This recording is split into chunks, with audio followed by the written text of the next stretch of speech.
Bonsoir à toutes et à tous et ravi de vous retrouver comme tous les soirs sur Média TV dans 60 minutes pour comprendre. Nous sommes le 10 février et nous sommes en direct. Pendant 60 minutes, vous le savez, nous allons essayer de décrypter pour vous ce qui fait l'actualité nationale et internationale. Vous le savez désormais, n'hésitez pas à réagir sur les réseaux sociaux, sur la page Facebook de Média TV ou sur le compte Twitter de l'émission, sur le hashtag 60MPC. Vos questions, vos réactions nous permettront d'alimenter notre discussion de ce soir avec nos invités qui ont accepté d'être avec nous sur le plateau. Monsieur Hassan Smili, vous êtes directeur du pôle études et recherches au Conseil supérieur de l'éducation. Bonsoir, merci d'être avec nous. Monsieur Mohamed Derrij, vous êtes spécialiste en sciences de l'éducation.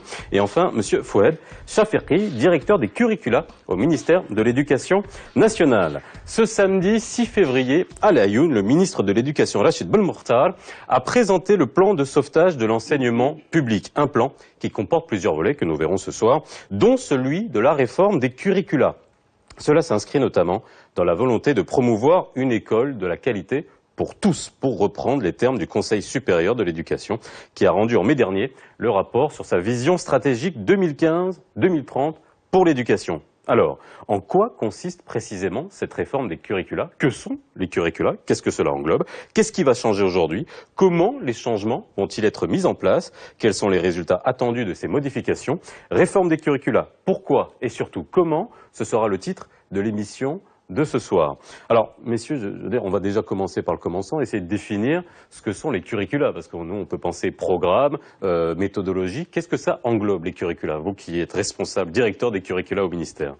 Pour dire simple, je dirais que les curricula, c'est un cadre de référence qui englobe plusieurs composantes qui doivent être articulées de façon très cohérente et qui partent des valeurs qui doivent être véhiculées dans les programmes scolaires, mais aussi dans la vie scolaire, qui comportent aussi des références de compétences à développer chez les jeunes et les programmes scolaires.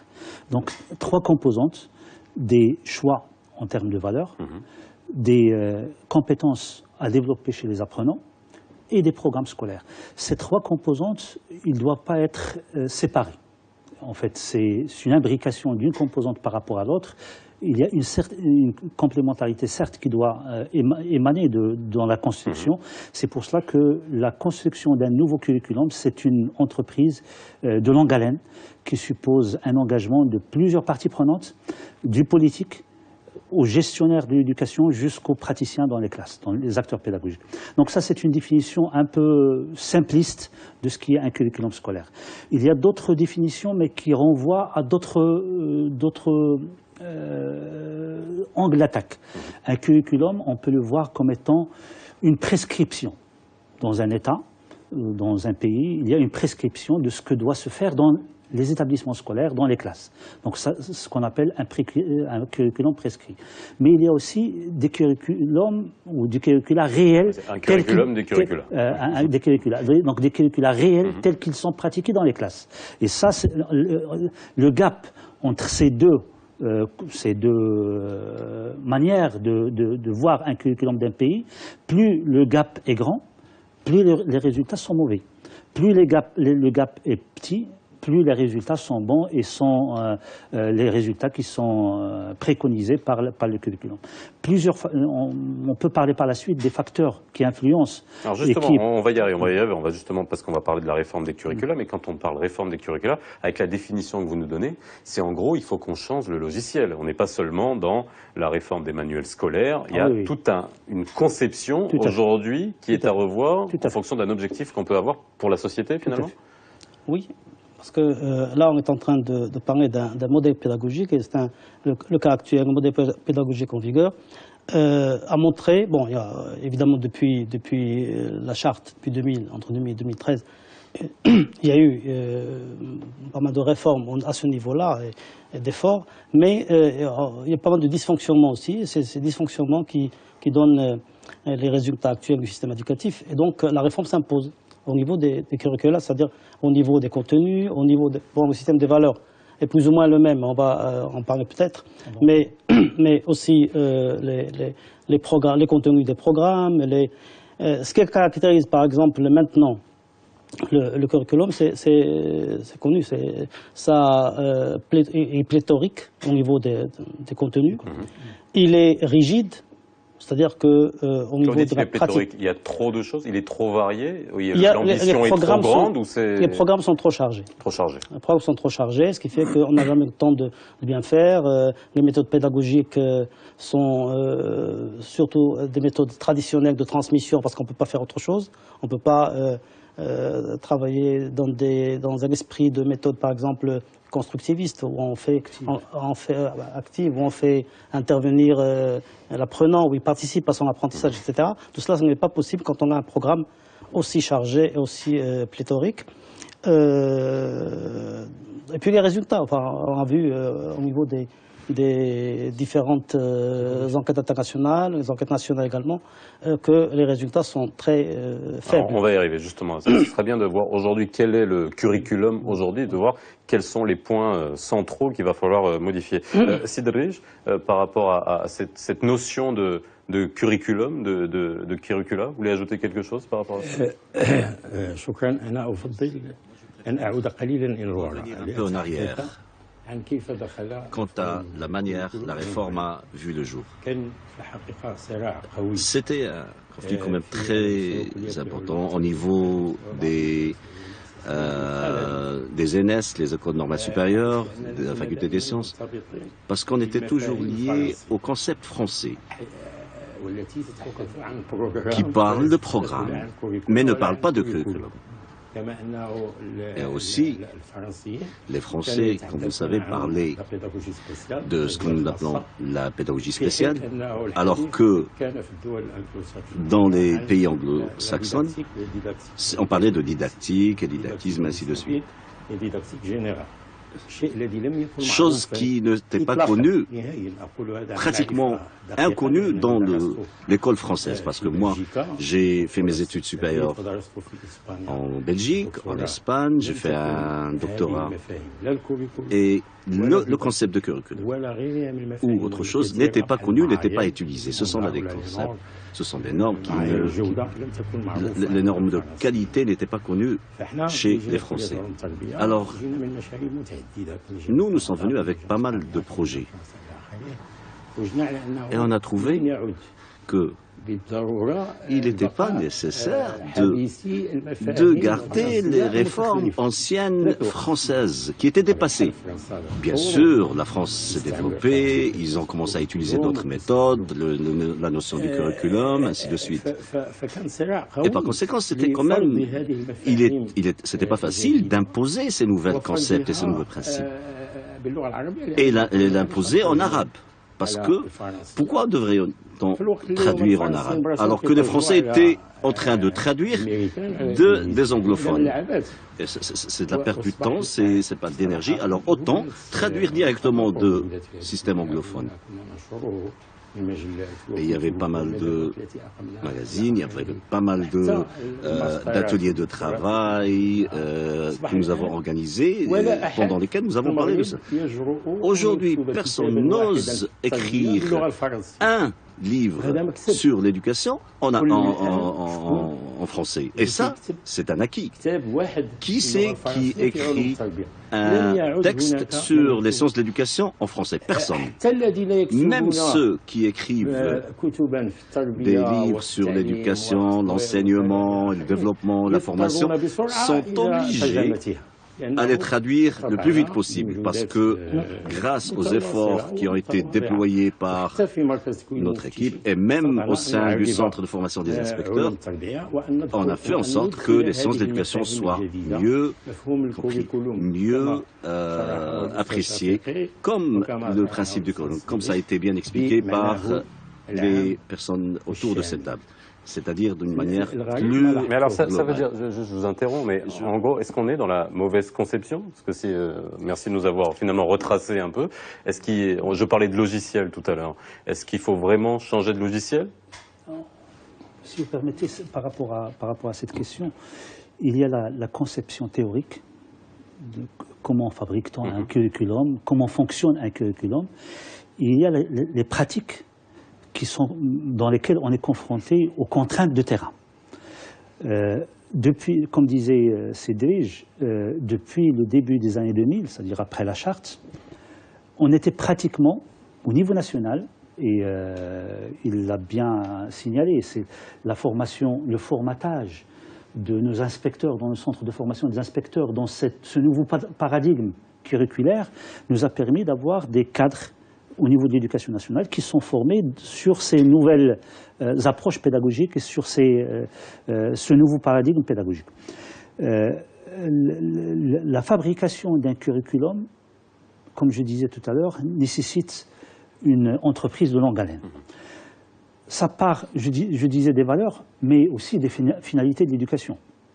On forme un enfant en crèche ou à l'école primaire, pourquoi faire? Au collège, c'est pourquoi faire. Au lycée, c'est pourquoi faire. Donc, parmi les premières réponses qu'il faudra apporter avant d'entrer dans les détails des contenus ou des méthodes pédagogiques, c'est quelles sont les finalités de l'école. Et la réponse à cette question, ce n'est pas une réponse qui est apportée par le ministère de l'Éducation nationale. C'est une réponse qui doit être portée par un niveau supérieur.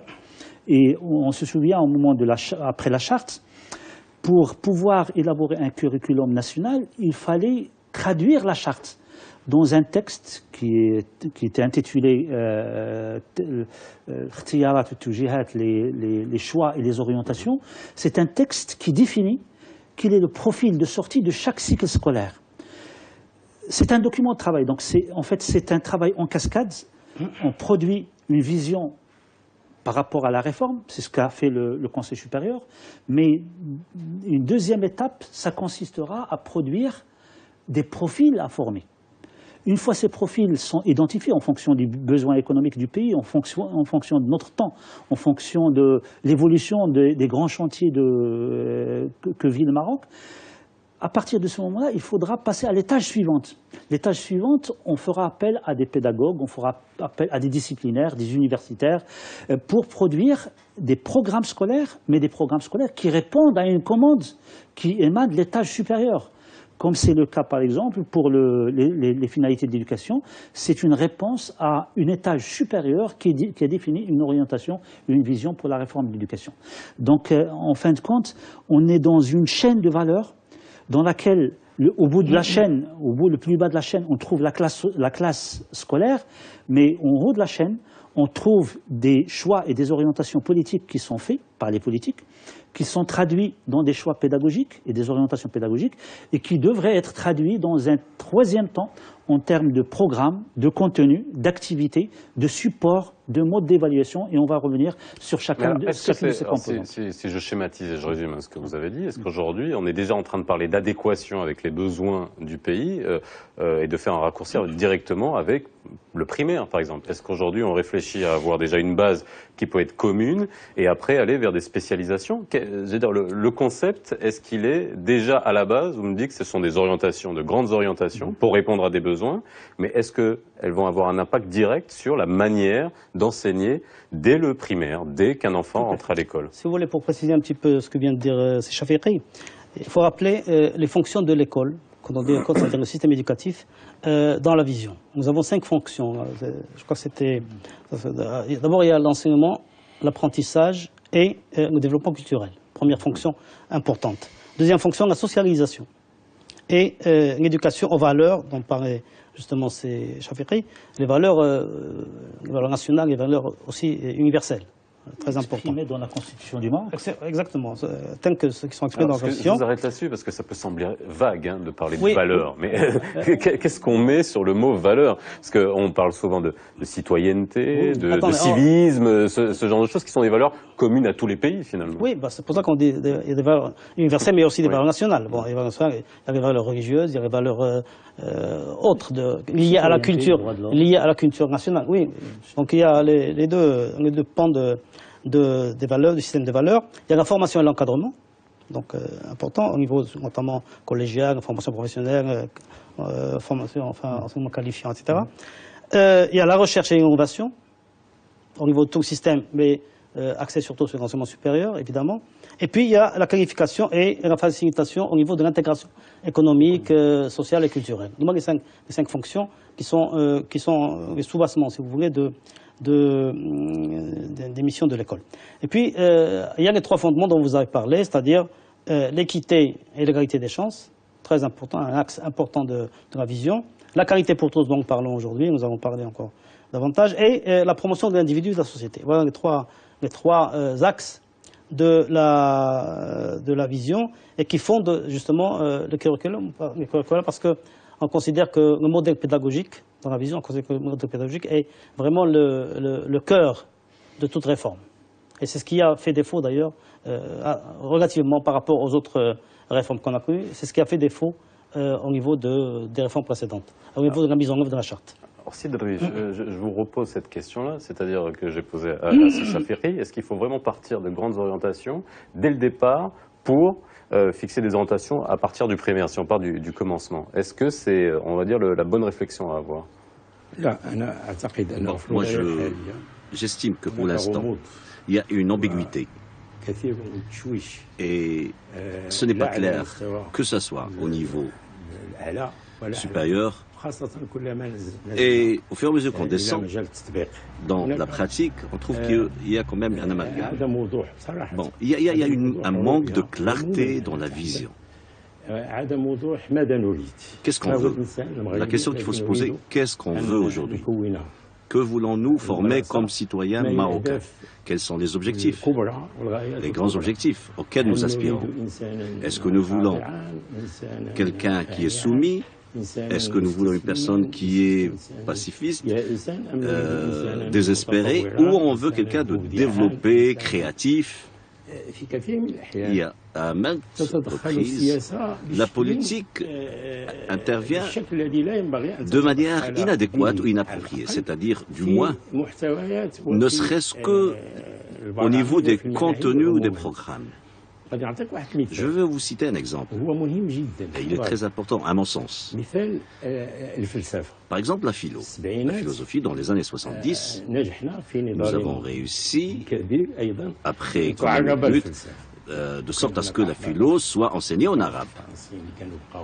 Il y avait les Français qui n'avaient pas apprécié cela, il y avait ceux qui aimaient la francophonie qui aussi voulaient que tout soit enseigné en français, et ils disaient c'est pratiquement impossible que la philosophie soit enseignée en arabe, sachant que la philosophie a ses origines en arabe, plus avant qu'elle soit...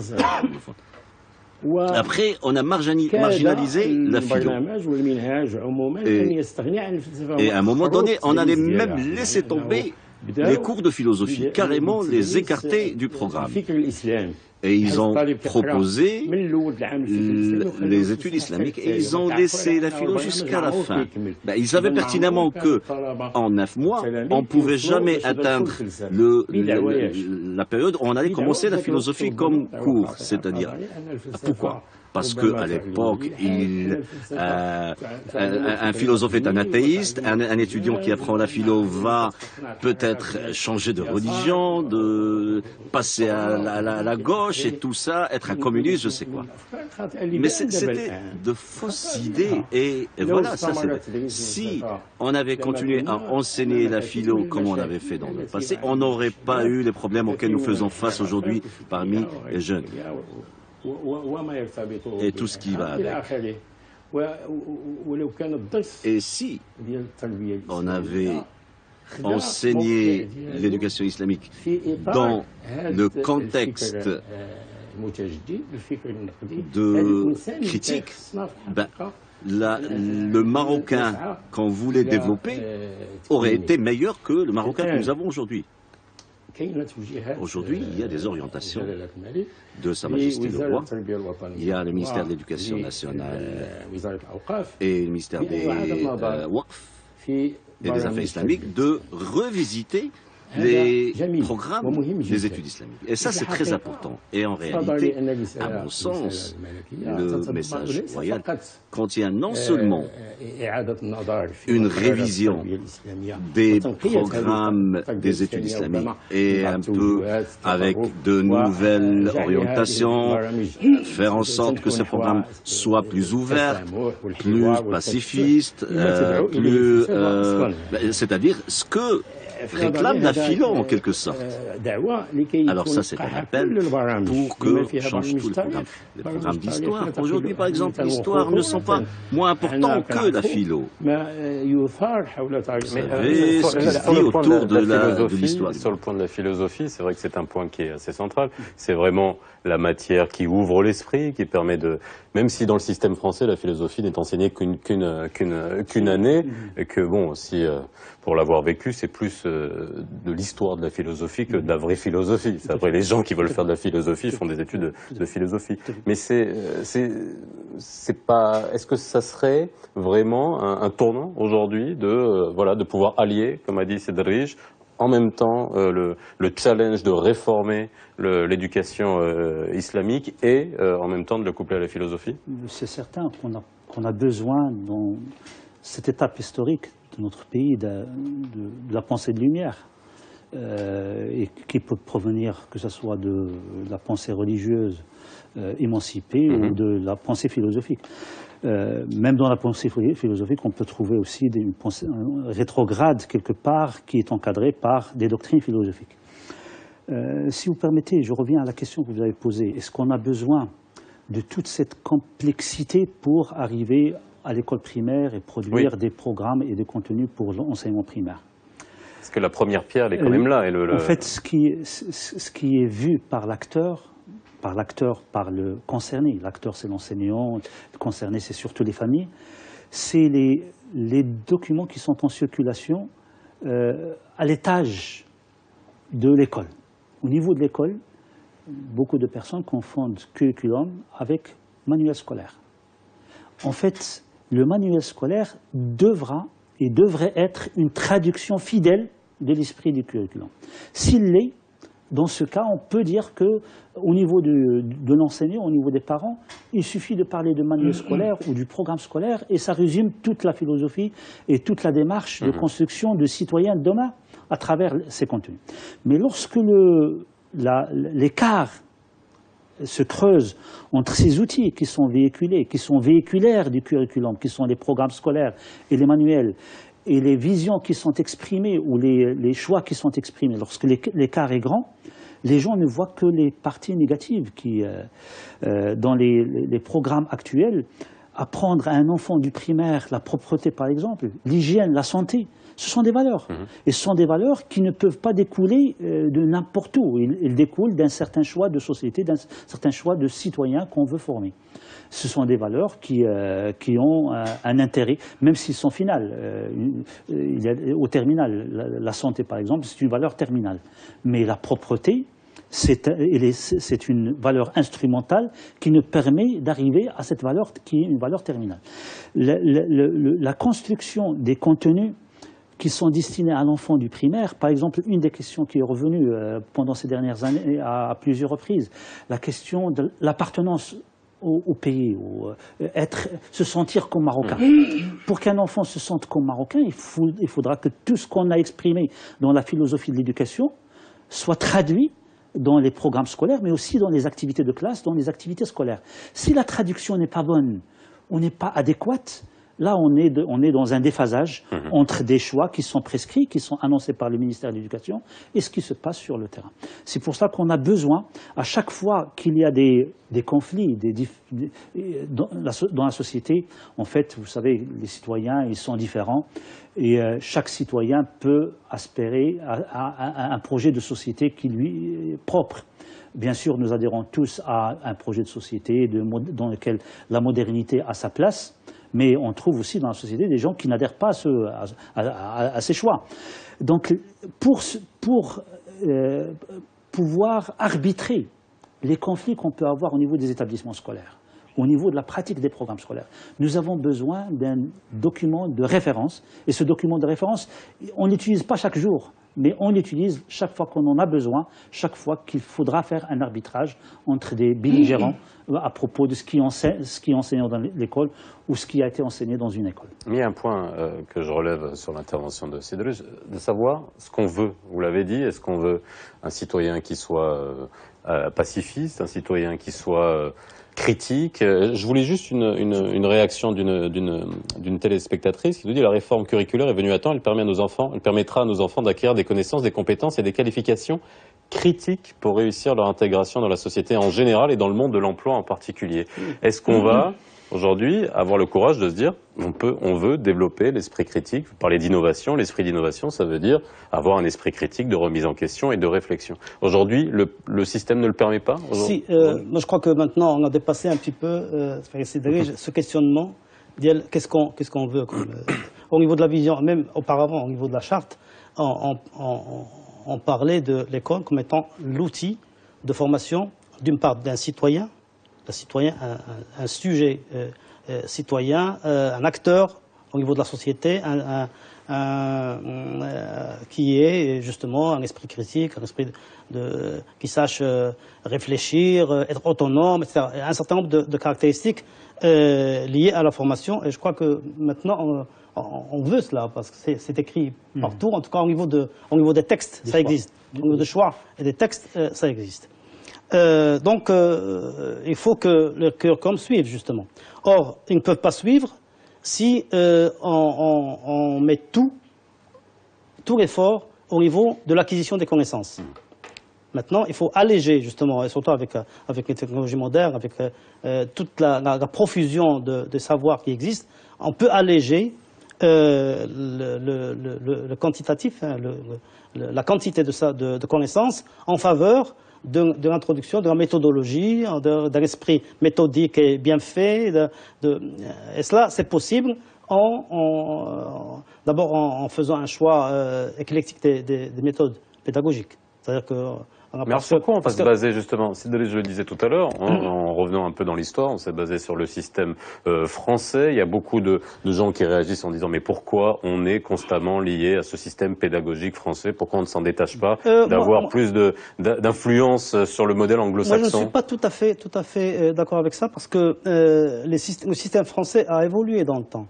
Hein, ils ont même une espèce de réformiste, c'est-à-dire qu'ils sont tout le temps en train de faire mais vous disiez qu'on est resté sur le système à la base. Mais nous, on n'a pas, au niveau des curriculums, on les revoit. Normalement, déjà un curriculum ou un curriculum doit être revu en moyenne tous les 5 ans.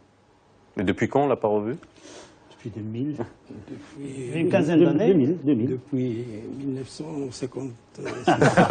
Oui, d'accord. Honnêtement, c'est depuis 1956 qu'on n'a pas réformé. Il y a une question qu'il faut se poser.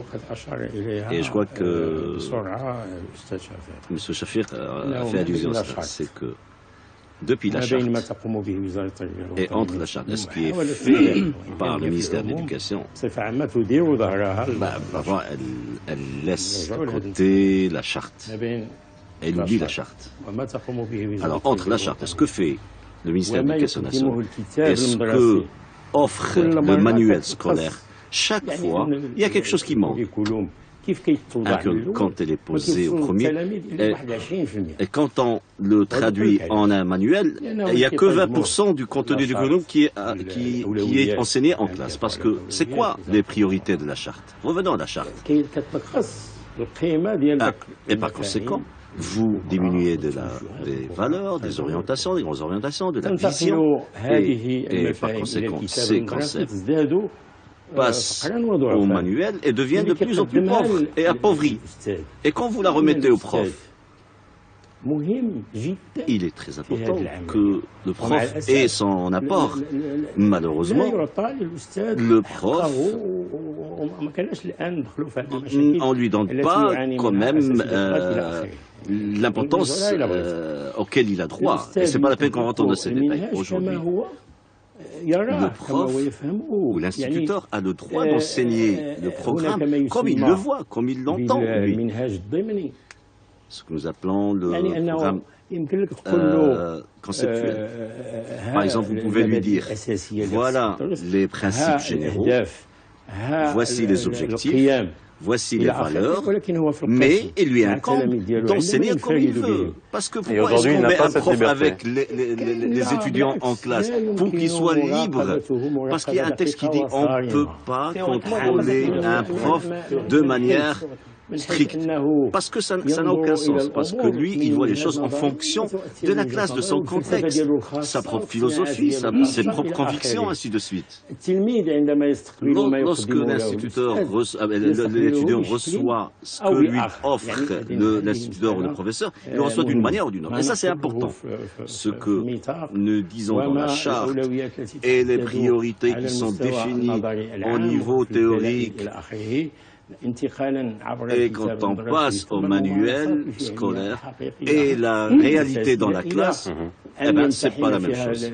Alors, justement, parfois, il y a quand même un appauvrissement de ce qui a été conçu dans la charte et ce qui se fait dans Alors justement, la classe. à ce sujet, j'ai Khadija sur la page Facebook qui nous dit pour réussir la réforme curriculaire, il faudra organiser des sessions de formation aux encadreurs et enseignants, sensibiliser et informer les acteurs communautaires en vue d'une mise en œuvre inclusive des nouveaux curricula. On voit bien que cette dimension de pouvoir activer les leviers sur le terrain sont extrêmement importants. Je vous ferai réagir là-dessus juste après la pause.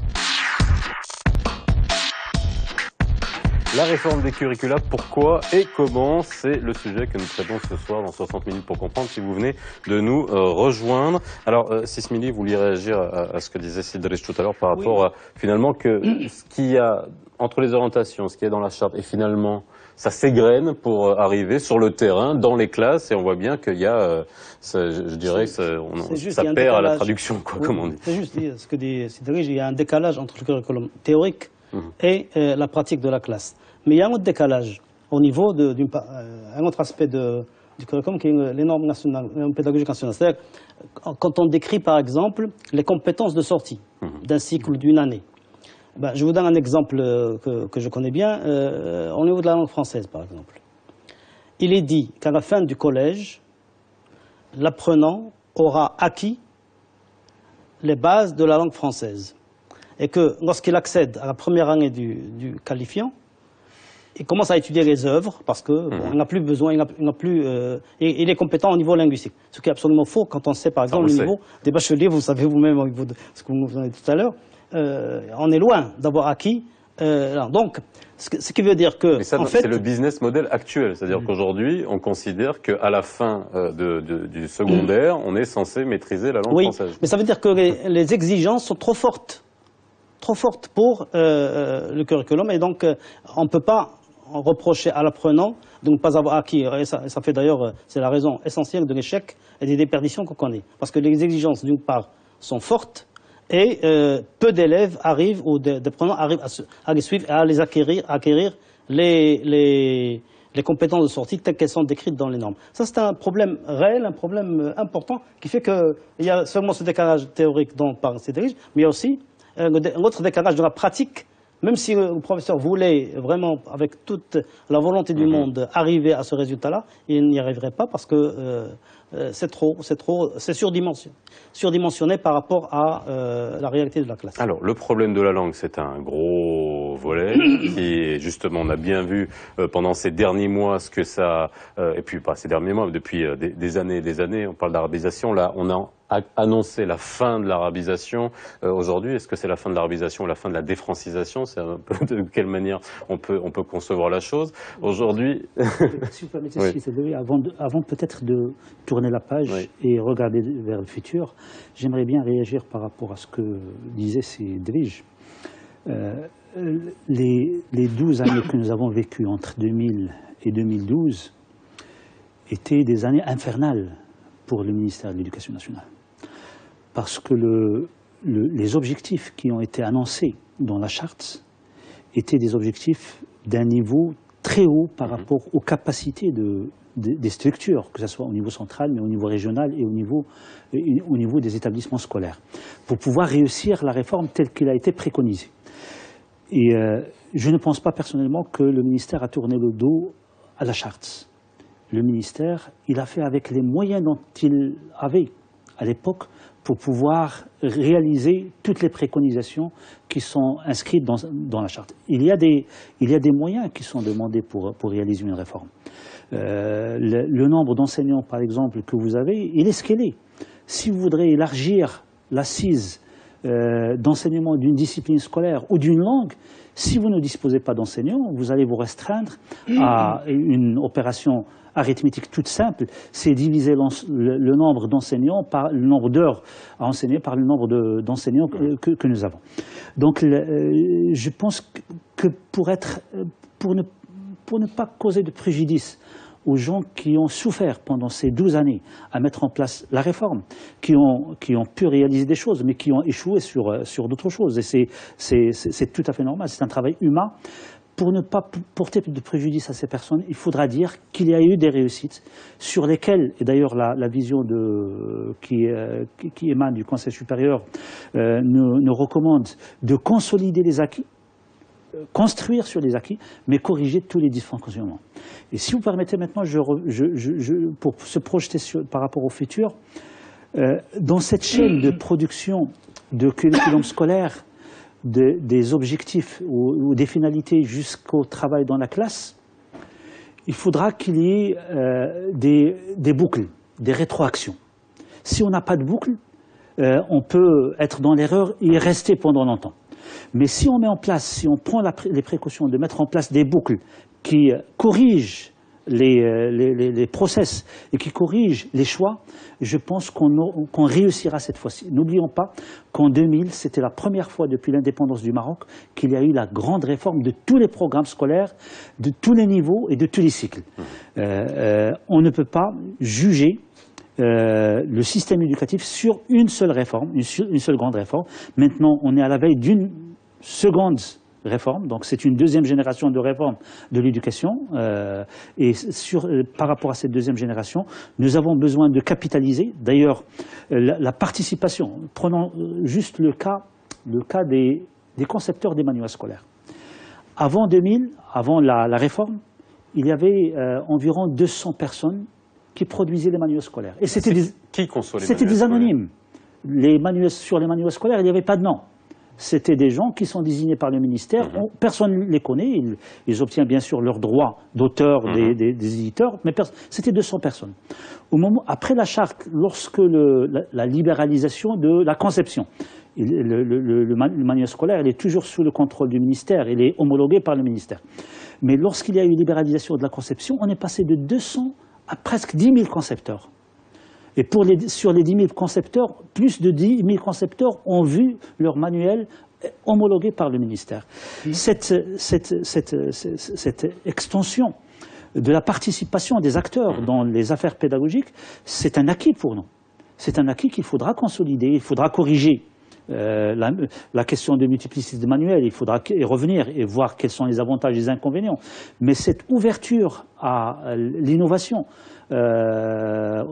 auprès des enseignants, des éducateurs, des universitaires, a apporté beaucoup de choses, un son nouveau au ministère et à l'éducation nationale. Il faudra en profiter pour le futur. Avant qu'on parle de la langue, parce que vous m'aviez permis d'introduire la question qui est extrêmement importante, juste vous faire réagir sur la multiplicité justement des acteurs dans la rédaction des manuels scolaires. Est-ce que c'est une bonne chose, ça? Parce qu'on peut se poser la question quand on voit ça de haut et se dire, mais finalement, comment on arrive à unifier tout ça et comment on arrive à avoir quelque chose de cohérent? Il va de soi que cette notion, avant qu'on ait un niveau scolaire d'abord unifié. Alors, M. Smili avait dit auparavant qu'on cherche une école d'avenir. Moi, je crois que ça, c'est pas... Ça, c'est du blabla, en d'autres termes.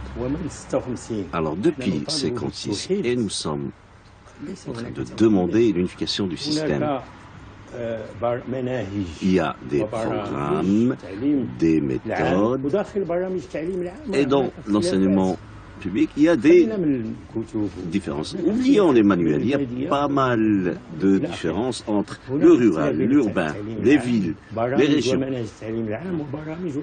Vous avez le programme des écoles privées, vous avez le programme des écoles publiques.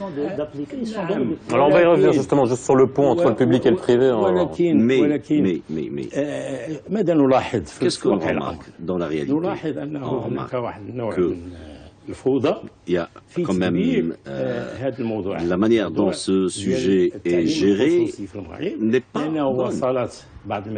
Parce qu'il y a des écoles privées qui ont commencé à enseigner des langues étrangères avant que le programme ne le permette, ou la charte ne le permette, avec une pression des parents, des élèves, surtout une classe sociale précise.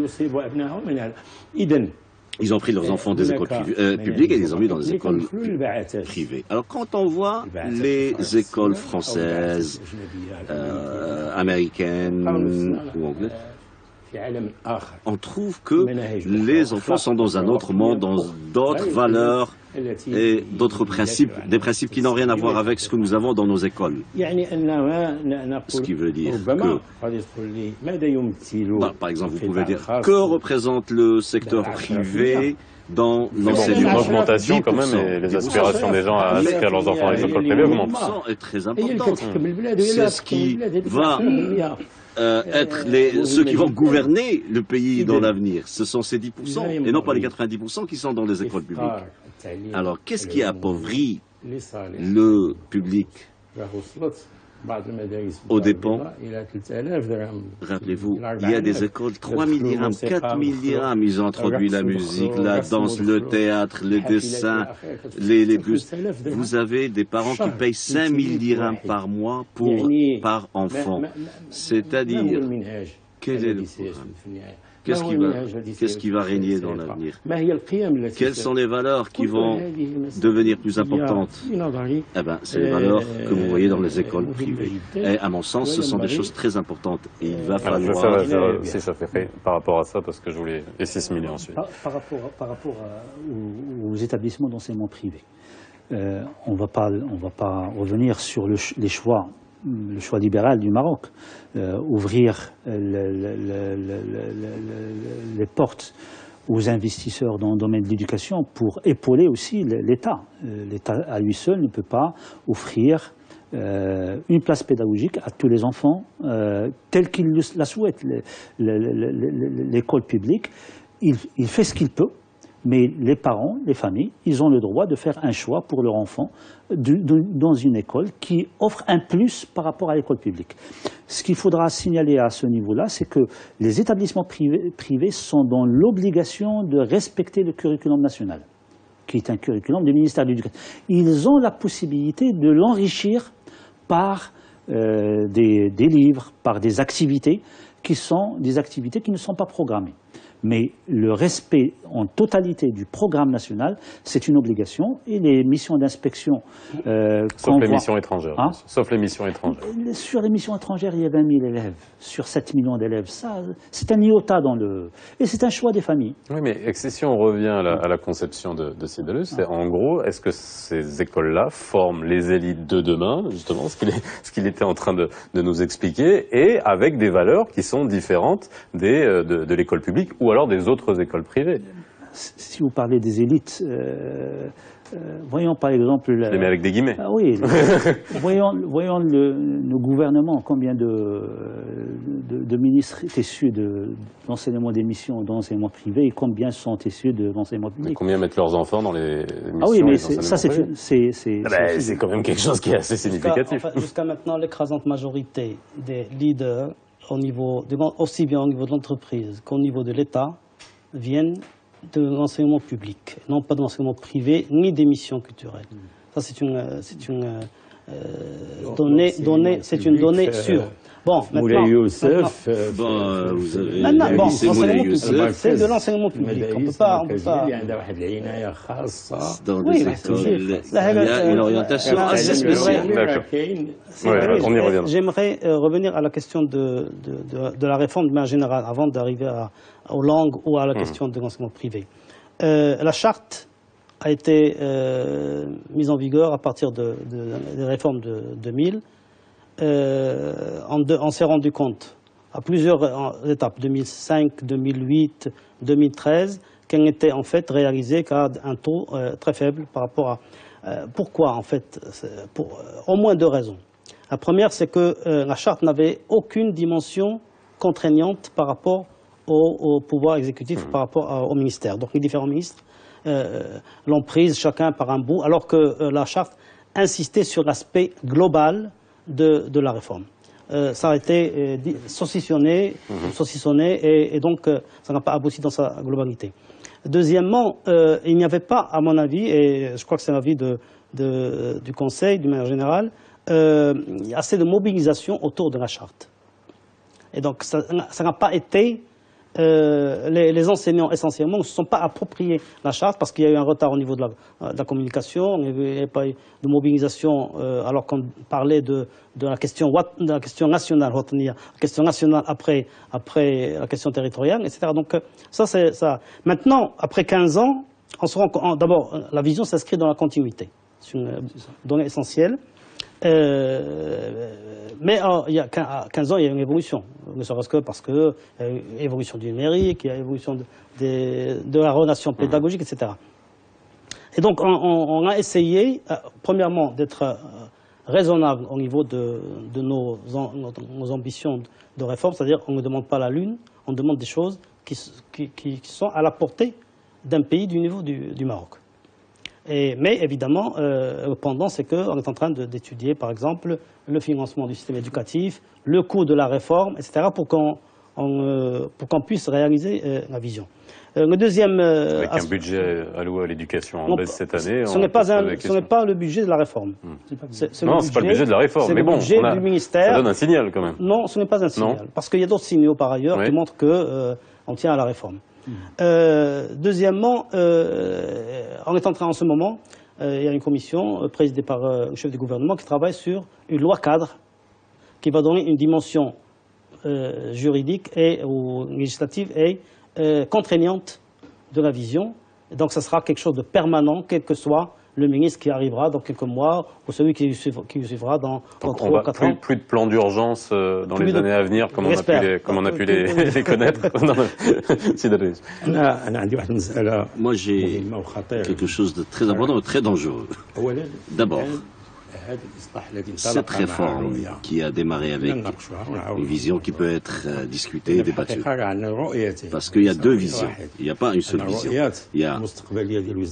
Vous avez la vision du ministère qui est sur la table et vous avez la vision officielle. Alors, qu'est-ce qu'il y a sous la table? Alors, pour ce qui est des curricula, à un moment donné, il fallait qu'on ait un modèle sur lequel on va se baser. C'est comme c'est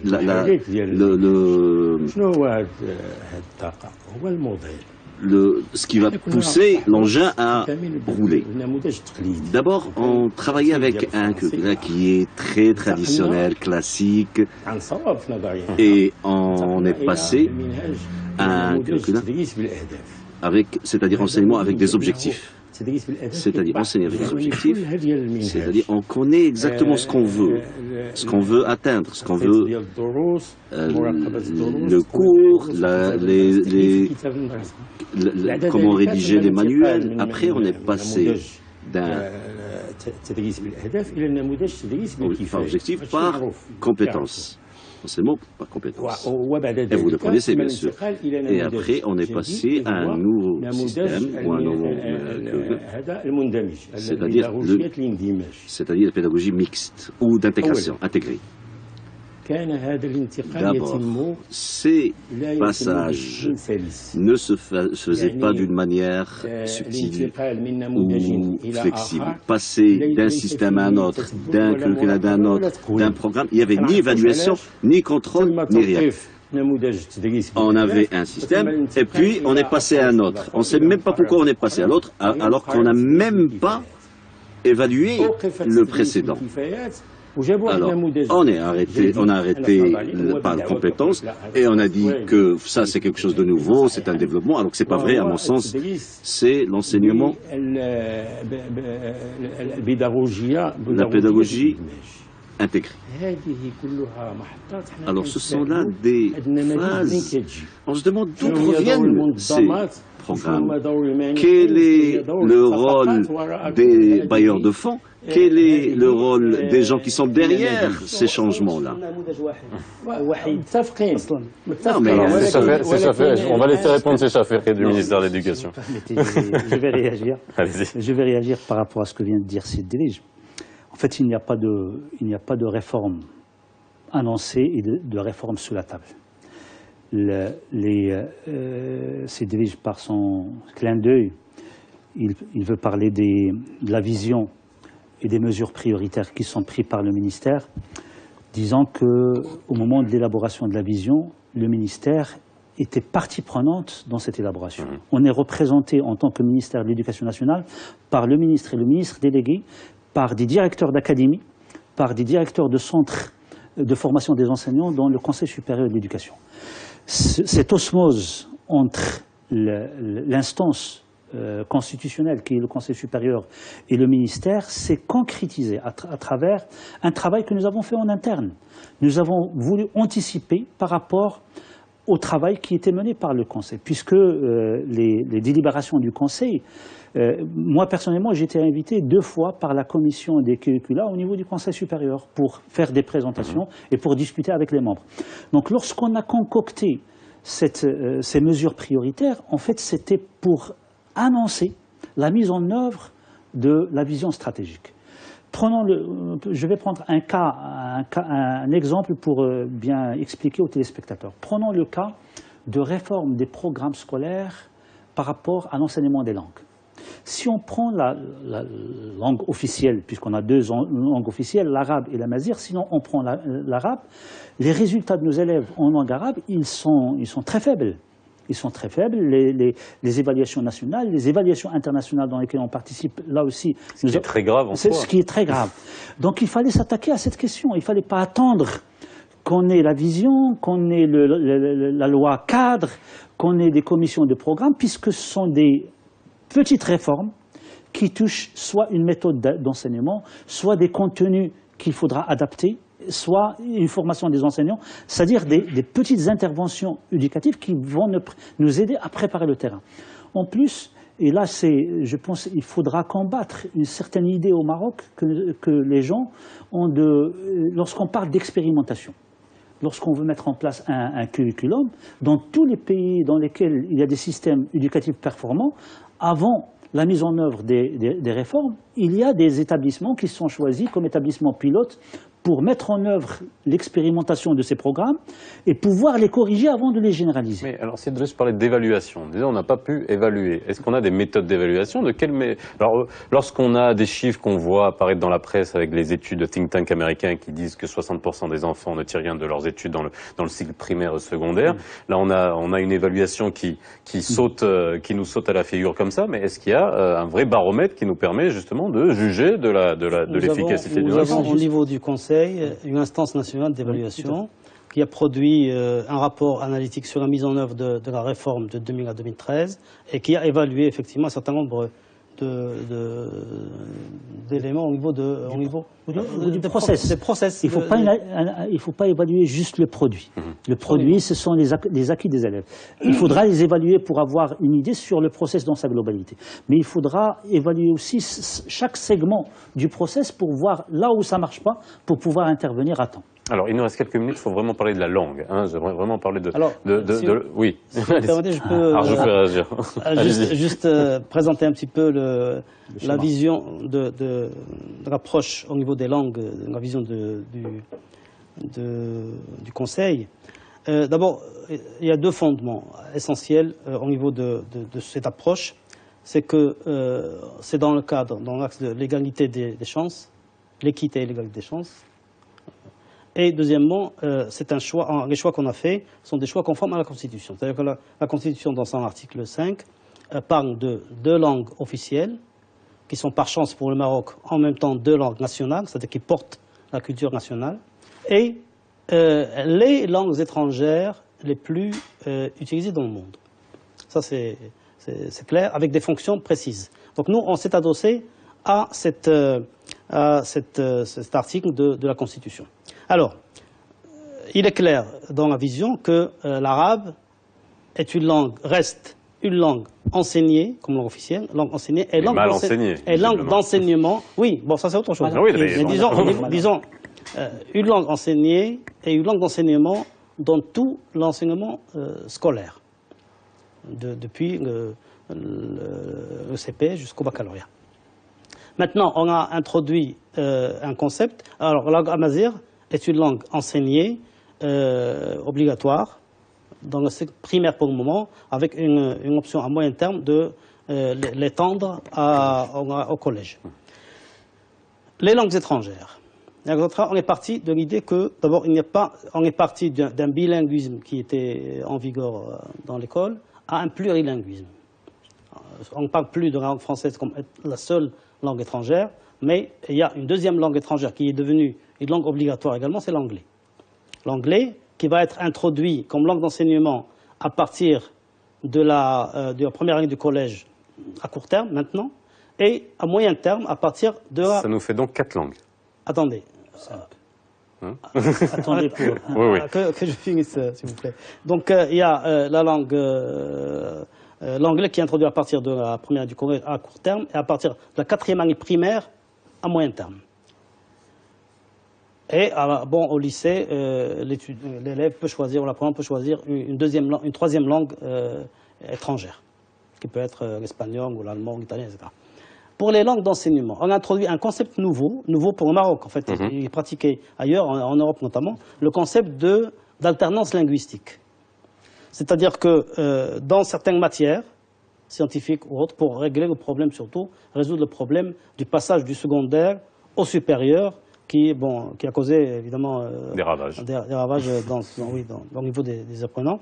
Et donc, on a introduit l'idée de cette alternance linguistique qui permet, à court terme, à partir du lycée, d'enseigner des modules ou des parties de discipline dans une langue étrangère, notamment en français dans un premier temps, et dans un second temps, au niveau du lycée, en anglais aussi. Donc, on a choisi comme langue partiellement langue d'enseignement, le français et l'anglais.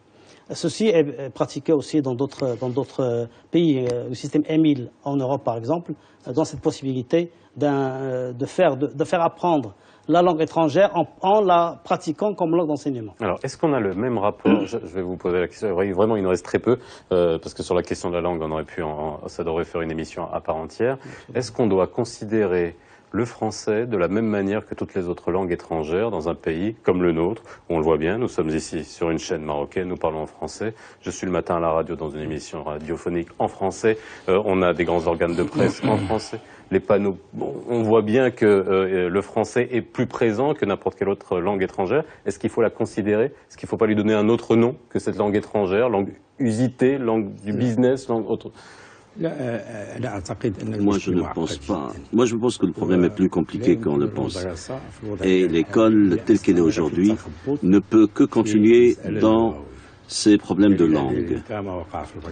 Comme ce qui s'est passé au Parlement, il a fallu faire appel au roi pour arbitrer, un arbitrage royal. Alors, si les multinationales, les grandes sociétés à Casa et à Tanger, à Rabat, à Agadir et ainsi de suite, si toutes ces sociétés, les banques, l'économie en général fonctionnent en français au Maroc. Tous nos ministères, à l'exception de 2, ont toutes leurs versions français, arabe, amazigh. À part le ministère de la Justice et les Habous, plus ou moins d'autres secteurs, la vie, les appels d'offres,